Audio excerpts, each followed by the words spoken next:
नमस्कार, मैं हूं गिरिजेश वशिष्ठ। ये जो चैनल आप देख रहे हैं इस पे मैं स्वास्थ्य से जुड़ी हुई चीज़ें लेके आता हूं। अभी तक कोरोना वायरस ही लेके आता रहा हूं। अब लेकिन आज मैं सोच रहा हूं कुछ डिफरेंट दिया जाए, लोगों को थोड़ा सा कभी कभी बीच बीच में कुछ अलग भी मिलना चाहिए। और या हो सकता है कि कुछ अलग ही अलग मिले, क्योंकि कोरोना की तो विदाई हो चुकी है, अब तो वो जा चुका है।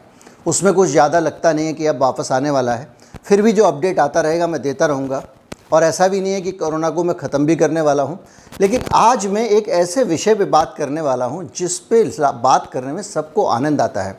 दो चीज़ें बहुत चलती हैं इंटरनेट पे, पत्नियों से जुड़े हुए जोक्स और दूसरा शराब से जुड़ी हुई चीज़ें।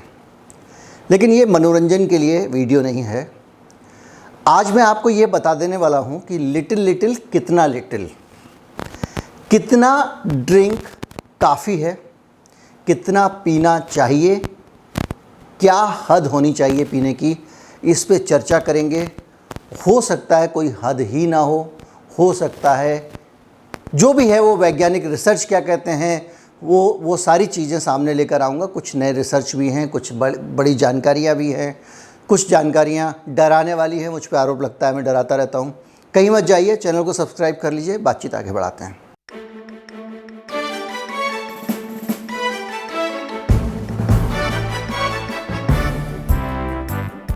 अगर इस चैनल को आप सपोर्ट करना चाहते हैं तो आप नीचे जो हमारा डिस्क्रिप्शन है वहाँ पर जाकर आप भुगतान कर सकते हैं, आप हमको पेमेंट कर सकते हैं। यूपीआई आईडी वहाँ पर आपको मिलेगा।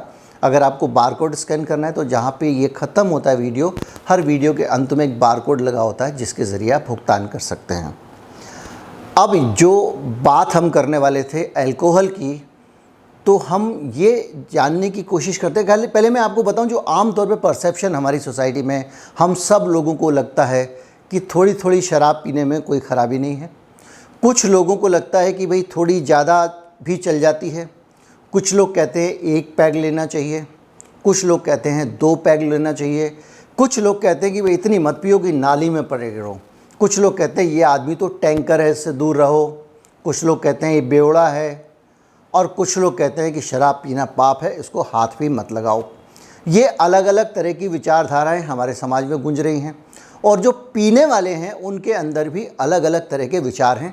कुछ लोग मानते हैं कि एक छोटा काफ़ी है, कुछ लोग मानते हैं लिटिल से थोड़ा ज़्यादा हो, कुछ लोग और मानते हैं। लेकिन विज्ञान क्या कहता है? विज्ञान पे अगर आप जाएंगे तो वो आपको बहुत सारी ऐसी चीज़ें बताएगा जिसके कारण आप सोचने पर मजबूर हो जाएंगे।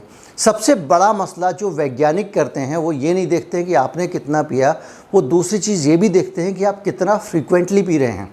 अगर आप रोज़ पी रहे हैं, वीकली पी रहे हैं, ओकेजनली पी रहे हैं, इस सबसे भी फ़र्क पड़ता है। वैज्ञानिक ये भी देखते हैं कि आप एक गिलास में कितना ड्रिंक ले रहे हैं, आपके गिलास का साइज़ कितना है और उसके अंदर ड्रिंक का साइज़ कितना है। तो सबसे पहले शुरू उसी से करते हैं। वैज्ञानिकों का मानना ये है कि जो आपका ड्रिंक एक गिलास के अंदर मैक्सिमम होना चाहिए, उसके लिए उन्होंने 3 पैमाने तय किए हैं। बियर का पैमाना उनका है वो 350 ml का है कि 350 ml से ज़्यादा बियर एक गिलास के अंदर नहीं भरी जानी चाहिए। इतना ही बड़ा आपकी एक सर्विंग होनी चाहिए, ऐसा मानना है। दूसरी जो एक और वो है मान्यता है, वो ये है कि अगर आप वाइन ले रहे हैं तो उसकी जो सर्विंग है वो 150 ml होनी चाहिए। तीसरा ये आइडिया है वो ये है कि अगर आप ये जो आसवन के ज़रिए शराब बनाई जाती है, जैसे कि आपकी विस्की वगैरह चीज़ें हैं, उसकी मात्रा सिर्फ 45 ml होना चाहिए, इससे ज़्यादा नहीं होना चाहिए। 1.5 औंस 30, ये सब औंस में ही थे आंकड़े जिनको मैंने कन्वर्ट किया है, और 1 औंस मतलब 30 ml के आसपास होता है, ये उनका आंकड़ा है। तो एक ये जानकारी उन्होंने दी है कि ये इससे ज़्यादा डाइल्यूशन नहीं होना चाहिए, ऐसी एक मान्यता है। कुछ लोगों का मानना ये है कि एक गिलास में भर के जितना आ जाए, तो भर के कितना आ जाए वो ये भर के लोगों ने बताया कि इतना आ जाए। हमारे यहाँ पे वैसे ये नहीं है कि एक गिलास लेना चाहिए, हमारे यहाँ तो अलग अलग धारणाएं हैं, अलग अलग मान्यता हैं, और भी बहुत सारी चीज़ें। कुछ कहते हैं उसमें कुछ मिला लो, ये कर लो, वो कर लो, ऊपर से ये खाने से हो जाएगा, पहले वो खाने से हो जाएगा। लेकिन इससे भी आगे जाके अगर मैं आपको एकदम साइंटिफिक रिसर्च पे लेके जाऊं, लैंसेट एक जानी मानी दुनिया की विज्ञान पत्रिका है, उसने जो सर्वे किया उस सर्वे के मुताबिक, उसका सर्वे बहुत बड़ा था और उस सर्वे में उसने 7 लाख लोगों पे स्टडी की है, 7 लाख कैंसर केसेस पर स्टडी की है, 7 लाख ऐसे लोगों के ऊपर अध्ययन किया जिनको कैंसर हुआ था। और इस पर स्टडी करने के बाद में ये पता लगा कि आहार नाल, लिवर और स्तन कैंसर में, ब्रेस्ट कैंसर, लिवर कैंसर और इसोफेगस का जो कैंसर होता है, इसके अंदर बड़ी संख्या में अल्कोहल का कंट्रीब्यूशन है। हमारे आपके समाज में हम सब ये मानते हैं कि अल्कोहल पीने से तो ठीक रहता है, लेकिन जो है ख़तरा स्मोकिंग से है या सिगरेट से या तंबाकू से है, उससे कैंसर होता है, अल्कोहल से कैंसर नहीं होता। ये आम धारणा हमारे समाज में है। लेकिन ये जो लैंसेट की जो स्टडी है, ये कह रही है कि ये धारणा गलत है, दोनों चीज़ें समान रूप से खतरनाक हैं। ये स्टडी ये भी बताती है कि जब आप सिगरेट से शराब या शराब से सिगरेट पे शिफ्ट करते हैं, उससे कोई बहुत फ़र्क नहीं पड़ता है, दोनों साथ साथ पीना तो और भी ज़्यादा खतरनाक है। और इस स्टडी का कहना यह है कि ये जो है डॉक्टर मैथ्यू कारपेंटर हैं, जिन्होंने साउथ कैलिफोर्निया में ये रिसर्च की है, वहाँ की यूनिवर्सिटी में, और उनका कहना है कि कुछ भ्रम है समाज में शराब और तंबाकू के लेकर, और वो कहते हैं कि दोनों को छोड़ देना ही एकमात्र विकल्प है। अब जो कुछ लोग क्या करते हैं, हमारे कमेंट में आके लिखते हैं, आपने वैक्सीन ली कि नहीं ली, हर रोज़ पूछते हैं। आप कोई कल से उससे लोग पूछेंगे आपने छोड़ी कि नहीं छोड़ी, आपने ली कि नहीं ली। लेकिन ये विषय मुझसे कहीं आगे का है। जब भी ये वीडियो होता है, ये मुझसे कहीं आगे का होता है, व्यापक समाज के अंग पे होता है। ये डॉक्टर जो कह रहे हैं, वो कह रहे हैं कि जो हमारे जीन्स हैं, हमारे जो गुणसूत्र हैं, वो हमारी सेल का जो ऑपरेशन है उसको चलाते हैं, उसको स्विच ऑन और स्विच ऑन, जैसे बिजली का खटका होता है, आप ऑन करते हैं, ऑफ़ करते हैं, उस तरीके से वो जो सेल की बहुत सारी फंक्शनिंग जो होती हैं उनको रेगुलेट करते हैं। तो ये काम जीन्स का होता है। अल्कोहल जो होता है वो हमारी कोशिका की बाहरी सतह जो परत होती है उसमें जाके जमता है। अब उनका कहना यह है कि जब आप अल्कोहल वहाँ ज़्यादा जाता है तो ये स्विच ऑन ऑफ करने वाला सिस्टम है, इसका ये जो सिस्टम है जो बार बार स्विच ऑन और ऑफ करता है, डीएनए हमारा, जो गुणसूत्र होते हैं हमारे, उनमें जीन्स में दिक्कत आती है उनको ये काम करना, और धीरे धीरे उनका फंक्शन गड़बड़ा जाता है, डिसफंक्शन शुरू हो जाता है। वो स्विच ऑन और ऑफ जैसे करना चाहिए, जैसे केमिकल आए ऑन कर दें, केमिकल जाए ऑफ़ कर दें, वो काम करना धीरे धीरे धीरे करके गड़बड़ा जाते हैं, उल्टा करने लगता है या नहीं करता है या स्विच अटक जाता है। तो उससे क्या होता है कि जो हमारी अपनी जो अंदर जीन्स हैं उनका काम होता है कि जो हमारी कोशिका है उसकी मौत, उसकी मृत्यु को भी नियंत्रित करना। अब अगर उन्होंने सप्लाई ऑफ नहीं की और वो कोशिका अनियंत्रित बढ़ती चली गई तो क्या कहते हैं उसको, हम कहते हैं मैलिग्नेंसी। क्या होता है, इस सरल भाषा में समझा रहा हूँ मैं आपको, बहुत ज़्यादा तकनीकी रूप से हो सकता है गलत हो, लेकिन एक सीधी सी बात यह है कि जब आपके शरीर में जितनी भी कोशिकाएं बनती हैं, अलग अलग जगहों की कोशिकाओं का एक जीवन काल होता है। वो एक ख़ास समय के लिए शरीर उनको पोषण देता है, उसके बाद बंद कर देता है। उसके बाद उन कोशिकाओं का मरना तय होता है। हमारा पूरा शरीर जीता और मरता रहता है, और जैसे जैसे मरने की रफ्तार बढ़ जाती है और जीने की रफ्तार धीरे धीरे कम होती जाती है तो वो कैटाबॉलिज्म हो जाता है। जब तेज़ी से बढ़ती है तो वो एनाबॉलिज्म होता है। दोनों को मिला के मेटाबॉलिज्म कहते हैं, सामने स्कूल में पढ़ा था।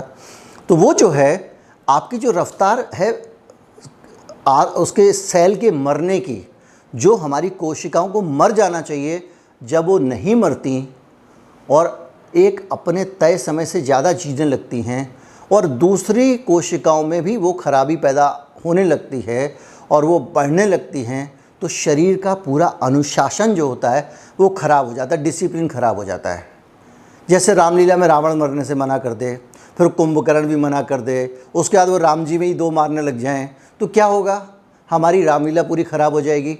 लेकिन शरीर में अगर कोई ऐसी अनुशासनहीनता करता है तो शरीर के वो हिस्सा इतनी घातक स्थिति में वो ग्रोथ शुरू हो जाती है जो बाकी के पूरे ऑर्गन्स को परेशान करने लगती है, जिसको आप कैंसर कहते हैं।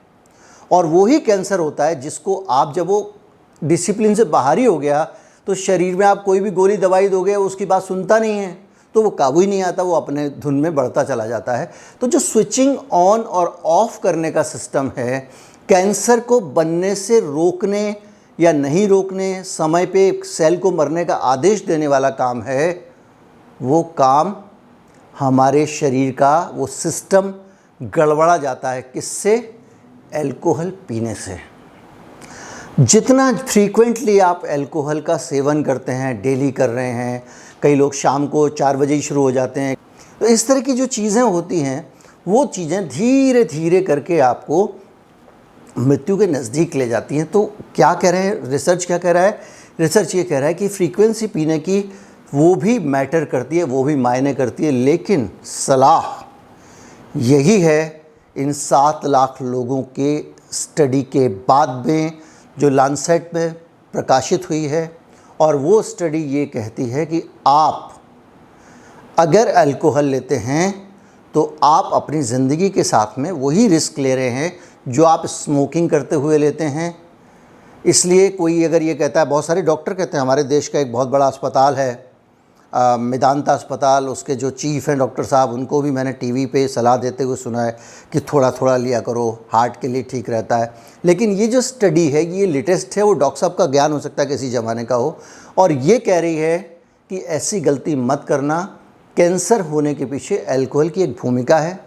3 जगह का कैंसर बताया गया है, लिवर का कैंसर, ये आहार नाल का कैंसर और स्तन कैंसर जो इसके कारण होता है। तो ये हुई सीधी सी कहानी। और बात ये कि लिटिल कितना भी लिटिल हो वो लिटिल नहीं होता है, प्राण के लिए घातक होता है।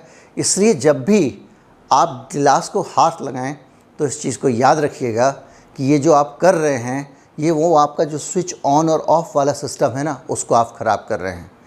आप ये समझिएगा कि आपके बिजली के स्विच में आप पानी डाल रहे हैं और रोज़ पानी डालेंगे तो वो ख़राब हो जाएगा क्योंकि उसके अंदर जंग लग जाएगी। इसी तरह से जैसे ही वो स्विच ख़राब होगा, बिजली की सप्लाई कांस्टेंट चलती रहेगी, जो आपकी सेल हैं वो मरने से इनकार कर देंगी और वो कैंसर में तब्दील हो जाएगा। इसलिए ये कितना भी लिटिल नहीं होता है। अगर आप पीते हैं तो अभी छोड़ दीजिए।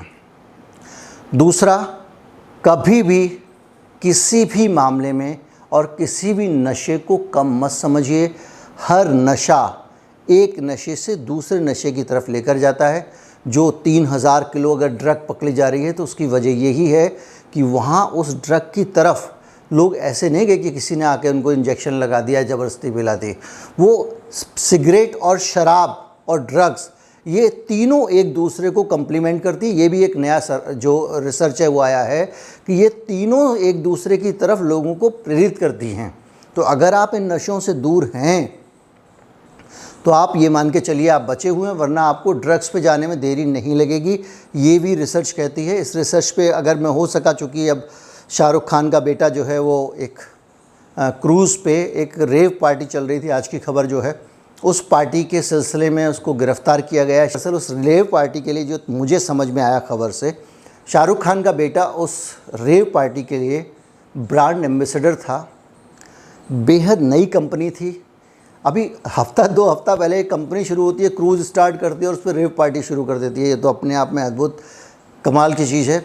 भारत सरकार का एक बहुत अहम डिपार्टमेंट उस क्रूज़ के साथ टाई अप किया हुआ था। इस सब पे वीडियो बनाऊंगा, कल मैं लेके आऊँगा, क्योंकि ये खबर अभी डेवलप हो रही है। एक बार इस खबर की भी पूरी पता चल जाए एक दिन में कि एग्जैक्टली क्या है। चैनल को सब्सक्राइब कर लें, ज़्यादा से ज़्यादा लोगों तक पहुँचाएँ। नमस्कार, जय हिंद। शेयर करना बहुत ज़रूरी है। देखिए, ख़ास तौर पे उन लोगों के लिए जो लोग अल्कोहल को समझते हैं कि सेफ़ है, फ़ायदेमंद है, स्वास्थ्यप्रद है, उनको ये जानकारी होनी ज़रूरी है। नमस्कार।